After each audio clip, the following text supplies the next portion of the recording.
Tout a commencé par cet heureux hasard le 12 décembre 1967 à Saint-Junien, naquit Patrice Vanier, quatrième fils d'une famille de banquiers, juste à côté de la maison du docteur Michel Boyer, feu grand-père de Frédéric Boyer, né à Toulouse le 22 mai 1970. Elle avait l'habitude de traîner ses frères et ses sœurs dans la cour de son grand-père avec son joli vélo bleu, sa petite sœur sur son tracteur rouge, son petit frère dans sa chariote. On aurait très bien pu la retrouver au café Le Corot où leurs parents devaient s'y retrouver fréquemment. Bref, malgré un voyage éducatif dans sa prime jeunesse en Centrafrique, vivant nu-pied au soleil africain, la petite Bibiche rentra avec ses parents en banlieue parisienne. Pendant ce temps, le petit Patrice, après un début de passion pour l'automobile, passa son enfance à Croissy-sur-Seine dans la maison familiale, une vie stricte et sans histoire à l'instar du reste de son adolescence. Bref, ils vécurent leur prime jeunesse et les premières classes non loin de l'autre. Lui à Croissy-sur-Seine, elle à Château. Coïncidence, personne n'y croit. Bref, après avoir pratiqué le sport plus assidûment que l'école, elle, sérieuse, fille aînée, prête à tout pour montrer le bon chemin à ses frères et sœurs, et surtout ne pas décevoir son papa, découvrit enfin les voyages internationaux.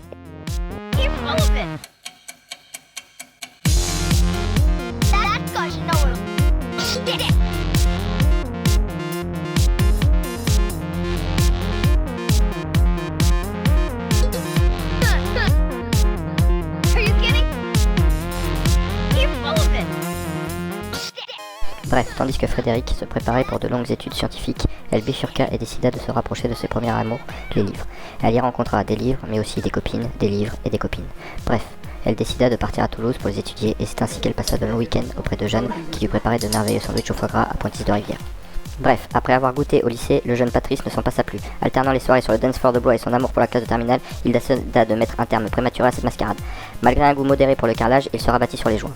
Bref, pendant qu'il fréquentait la fac de droit, il débuta ses premiers pas à la librairie Nouvelle d'Asnières de 87 à 96. Puis ce fut la rencontre avec la famille Mito et la librairie Bagatelle de Neuilly de 96 à 2008. Bref, la librairie où la rencontre de ces deux personnages singuliers fut un grand hasard. Pas tant que ça, Maître Corinne présenta Bibiche, un motard et néanmoins libraire, le coup de foudre. Enfin, pas tout de suite, il fallut attendre le 1er avril. Princesse Guenièvre présenta son roi Arthur à toute la famille à Haussegorlotte le jour du baptême de ses nièces.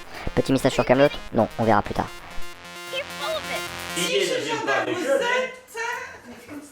Bref, puis après quelques mois de on dort à l'appartement d'Asnières, on dort à l'appartement de Colombe, on dort à l'appartement d'Asnières, on dort à l'appartement de Colombe, ils décidèrent de partager l'appartement de Frédé pour vivre dans la maison de Colombe. Bref, la maison, les dîners, les copains, les dîners, les copains. Bref, 2008 arriva et Patrice décida de devenir patron de sa propre librairie avec Bibiche en guest. C'est qui le patron? Bref, Frédé décida de quitter une grande société américaine pour arriver chez Dassault. Non, pas cela, Dassault Systèmes. Enfin, c'est la même bande. Après quelques années à Colombe, ils quittèrent la famille et décidèrent de prendre un grand appartement à Courbevoie, avec sur la Défense, et des fois il paraît qu'on voit Montmartre là, juste là. Bref, Patrice, après avoir compté sa caisse, puis recompté sa caisse, pensé à cette belle famille, s'est dit qu'il valait mieux payer les impôts. Bref, il lui a dit, si tu perds 10 kilos, je t'épouse. Alors, elle a mangé des brocolis, des fenouilles, des légumes, des plantes, etc. Bref, elle a perdu 10 kilos et il lui a dit ok, on se marie. Elle a dit ok, mais dans le comminges. Ok, dans le comminges. Ses potes ont dit c'est où le comminges? C'est où le comminges? Enfin, c'est où le comminges? ¿Pero dónde está eso del Comminges? ¿Será por aquí? ¿Será por allá? No sé llegar. C'est où le comminges? C'est où le comminges? Mais c'est où le comminges? Mais c'est où le comminges? Bah mamie, il est où le comminges? Mais j'en sais rien moi, il est où le comminges? Nicole, c'est où le comminges? On mange pas, c'est le comminges. C'est pas en Guadeloupe, c'est sûr, mais c'est dans le bas de la France. Mais tu mangeras quand même, t'inquiète pas. Je savais pas, moi. C'est où le comminges? C'est chez nous. Le comminges? Tu as dit comminges? Boudu! Mais le comminges, c'est où comme? À la vôtre. À la Tchin, vôtre. tchin.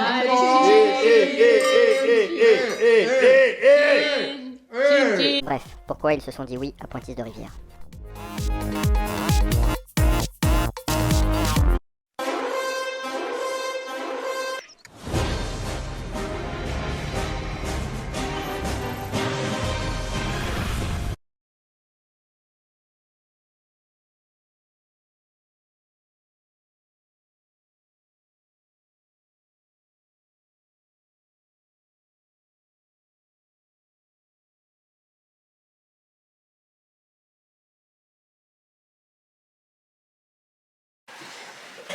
Bon, vous êtes prêts? Ouais.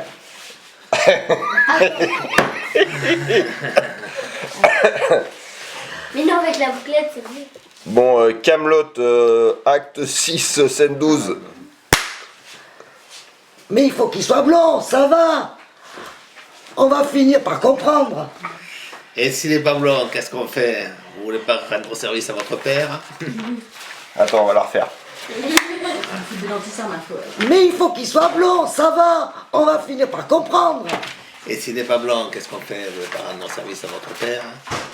Bon, c'est nul là, j'en ai marre, vous faites Bon, écoutez, moi ça commence à me gonfler des conneries là. Casser les ronflants. De toute façon, on a la lourdeur, alors c'est bon. Hein.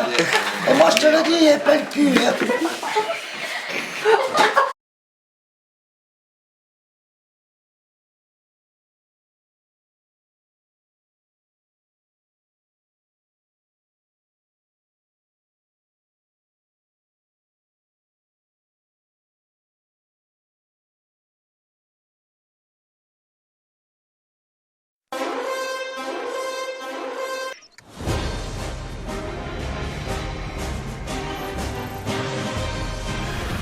Elle a dit elle veut pas, foutez-lui la paix. J'ai pas dit que je voulais pas. Et on sait ce que vous avez dit, il faut qu'il soit blond, là. Bon, je suis désolée, mais depuis toute petite, je rêve de mon mariage et dans mon rêve, le mari est blond, c'est tout, hein. Il est blond, aussi ce dragon. Mais qu'est-ce qu'on en sait? On n'a jamais vu son pif. En tout cas, la mère est pas blonde. Et le père non plus, t'es pas blond. Bon, ben on est dans l'os, quoi. Moi, je vous dis, je veux bien me marier, mais... Mais il faut qu'il soit blond. Mais ça va, on va finir par comprendre. Bon, et s'il n'est pas blond, qu'est-ce qu'on fait? Vous voulez pas rendre service à votre père? Puisqu'on vous dit que c'est important. Ne faites pas culpabiliser. On la fait pas culpabiliser. On lui dit que s'il accepte pas, c'est une catastrophe, c'est tout. Et puis qu'est-ce que vous en avez à foutre qu'il soit blond? Sérieusement. Bon, je sais pas, je l'ai imaginé comme ça, c'est tout. Bon, maintenant... Maintenant? Mais c'est pas bon Dieu. Vous voyez qu'ils sont en train de vous la faire à l'envers. Père! Mais vous allez finir par la boucler, oui. Maintenant, si vraiment ça compte pour vous... Ah bah ça compte. Mais ça compte carrément. Je veux bien faire un effort. Mais à une condition. Laquelle? Je veux quitter la maison de mes parents et aller vivre avec mon mari. Sans ça, je me marie pas. Ah mais très bien, très bien. Mais c'est parfait. On comptait vous mettre à la lourde, de toute façon. Ah bon? Tiens, et vous voulez pas emmener votre pépé d'ailleurs? Ça ferait un blot. Non seulement je vais rester, mais croyez-moi que je vais tâcher de crever le plus tard possible. Peut-être même après vous deux. Ah ça, il en est capable. Bon, alors je le vois quand?